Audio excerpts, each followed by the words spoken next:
2 Timotius berapa tadi? 3 ayat 1. Oke, 2-3. Ketahuilah. Stop dulu. Emang ada yang nggak tahu? Mungkin. Kalau firman Allah bilang ketahuilah, mungkin ada yang nggak tahu. Lah kok bisa orang Kristen nggak tahu? Ya kan nggak baca Alkitab. Kok bisa orang Kristen nggak tahu? Kan nggak ke gereja. Kok bisa orang Kristen ke gereja tetap nggak tahu? Kan sibuk sendiri waktu khotbah. Itu sebabnya kalau firman Tuhan bilang ketahuilah, berarti mengetahui sesuatu itu penting. Kenapa ada orang Kristen, pria Kristen tidak tertolong waktu menghadapi kesusahan? Sebab dia tidak tahu apa yang harus dilakukan. Dia melakukan sesuatu tetapi tidak sesuai arahan Tuhan. Itu sebabnya Hosea mengatakan umatku binasa sebab kekurangan pengetahuan, bukan pengetahuan umum, pengetahuan pewahyuan dari Allah. Ini dulu kunci teologi kita. Kemenangan kita berasal dari Allah. Petunjuk Allah menjadi mutlak. Petunjuk Allah menjadi mutlak. Iya. Kita boleh tahu banyak, tapi jangan tidak tahu petunjuk Allah. Itu sebabnya meskipun pinter ya, saya juga oleh kemurahan Tuhan diberi kesempatan kuliah, meskipun ayah saya hamba Tuhan desa, tidak kuat bayar sekolah. Oleh kemurahan Tuhan saya bisa lulus SMA karena ranking 1, tidak bayar sekolah. Yang ngasih kecerdasan siapa? Tuhan. Ya kan? Jadi ada tantangan nggak bisa bayar sekolah, ada solusi kalau sesuai petunjuk Tuhan. Petunjuk Tuhan bilang ranking 1 bisa nggak? Bisa kalau belajar keras. Ya kan, mengalahkan keinginan main bola, keinginan main di kali, keinginan main layang-layang, karena saya orang kampung. Ya kan? Belajar. Yang lain belajar sejam, kita belajar 2 jam, kan boleh. Kalau itu petunjuk Tuhan dikerjakan, selesai. Saya lulus SMU sebagai ranking 1 pelajar teladan kabupaten. Oke, lalu mau kuliah ke UGM, sama kan ayah saya tetap gak punya uang. Kalau singkong banyak, sebab ayah saya kan menggembala di desa. Kalau kol, sawi ada, kan? Yang digembalakan cuma petani. Tapi kalau hepeng, nangadong hepeng, ya kan? Tidak ada uang, gitu ya. Jadi bagaimana bayar sekolah pakai singkong? Gak bisa. Lalu berdoa, dapat beasiswa. Beasiswa yang aneh, beasiswa yang tidak mensyaratkan prestasi. Ya kan aneh. Biasanya kan kalau IP-nya sekian dapat beasiswa. Ini enggak. Saya lagi keluar dari ruang kuliah, dipanggil tata usaha Hiskia. Ya Bu, kamu mau beasiswa? Mau Bu? Syaratnya apa Bu? Ini gak pakai syarat. Kok bisa? Kalau Allah yang bekerja, apa-apa bisa. Amen. Ini iman kita. Kalau Allah yang memberi petunjuk, pasti. Jadi doa tadi membuahkan beasiswa. Sampai saya selesai S1 dan belum saya lulus sudah direkrut di industri pesawat terbang Nusantara di Bandung. Siapa yang menggerakkan manajemen untuk merekrut saya padahal belum punya ijazah? Tuhan. Ya mana ada seorang pelamar kerja dapat ijazah, wisuda aja belum. Tapi kalau Tuhan yang mau, yang penting kan Tuhan mau, bukan kita mau. Pria-pria yang dikasihi Tuhan, kita sebagai pria suka banyak maunya. Tapi kalau kemauan itu tidak cocok dengan maunya Tuhan, putus asa kita. Ujungnya tidak akan membawa sukacita, percaya. Meskipun sejenak bisnis Anda naik, sejenak uang Anda banyak, tetapi kemudian tidak ada kuasa untuk menikmati.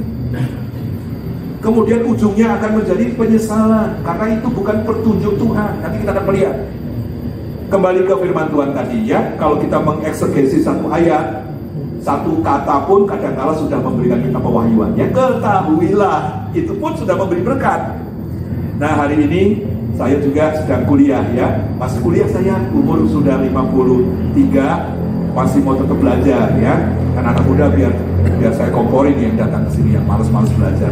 Kadang-kala kita ini kurang pengetahuan, kurang bekal. Sudah tahu tantangan makin berat, bekal kurang, diem aja, ya kan? Sehingga ketika tantangan yang berat itu tetap datang, kita kekurangan bekal. Padahal Tuhan buka jalan, kita yang nggak mau berjalan. Dan itu menjadi evaluasi kita. Berapa kali Tuhan buka pintu, kita nggak mau masuk. Berapa kali Tuhan buka jalan, kita nggak mau jalan. Berapa kali kita terlalu banyak alasan. Berapa kali itulah modal kita untuk gagal.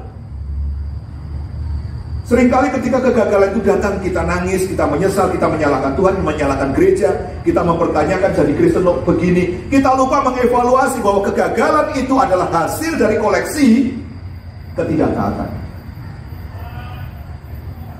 Dan ketika kita sukses, kita pun tidak boleh jumawa dan bermegah diri, sebab ketika kita sukses, itu adalah koleksi dari keputusan-keputusan kita yang tepat. Ya, ini yang menjadi perenungan kita. Nah, saya lulus S2, itu pun beasiswa penuh. Itu pun hasil doa. Mau pensiun nih ceritanya, umur 52, pensiun umur 55. Kemudian saya berdoa, Tuhan pensiun ngapain ya? Mungkin Anda bertanya, lah kan kamu pendeta? Iya, pendeta kan pelayanan. Ya, tapi kan apa tiap hari saya khotbah? Kan enggak juga. Ya kan? Lalu, saya ini kan single income. Istri tidak bekerja, anak-anak masih kuliah. Kalau saya pensiun, terus income dari mana? Sedangkan saya nggak punya bisnis. Saya bawa dalam doa itu, terpikirlah kuliah, agar mungkin nanti saya jadi konsultan, atau jadi dosen, ya, dan seterusnya. Dari sekian banyak universitas, untuk kuliah bisnis, saya berdoa, saya ditelepon oleh seseorang dari, saya sebut aja ya, dari Binus. Pak Iskian, saya mau ajak Pak Iskian ngopi, mau nggak? Ya, dia ngopi di Kelapa Gading, ngopi ketemu di Kelapa Gading. Oke, kirain mau ngopi doang. Enggak. Dia bilang gini, Pak, maaf ya sebelumnya jangan tersinggung. Saya takut Bapak tersinggung. Apa sih? Kami mau menawarkan Bapak beasiswa penuh, mau nggak Pak?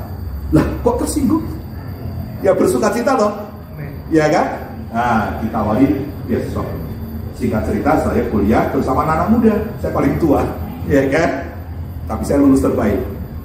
Amin. Ya kan? Jadi tua bukan berarti lalu loyo, kendor, kemudian tidak berguna, merasa kemudian tidak ada andil atau pekerjaan penting yang no.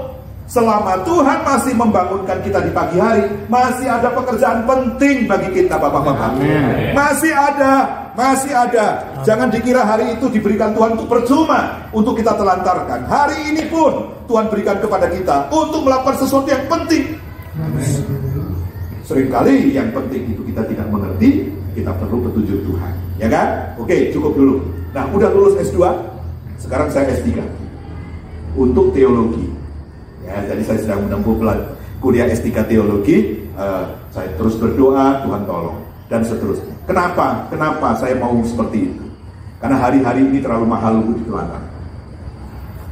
Ada orang sekarang di rumah sakit pengen nyambung umur 1 hari aja, rela bayar jutaan rupiah agar masih diperpanjang umur. Nah, kita yang dikasih gratis kok kita telantarkan hari-hari kita. Apa kita tidak bersalah terhadap orang-orang ini? Jadi saya ingin memompa semangat kita semua para pria, sebab kita ini lokomotif. Di belakang kita banyak gerbong, ada istri, anak-anak. Kalau Anda pemilik bisnis, ada karyawan dan keluarganya.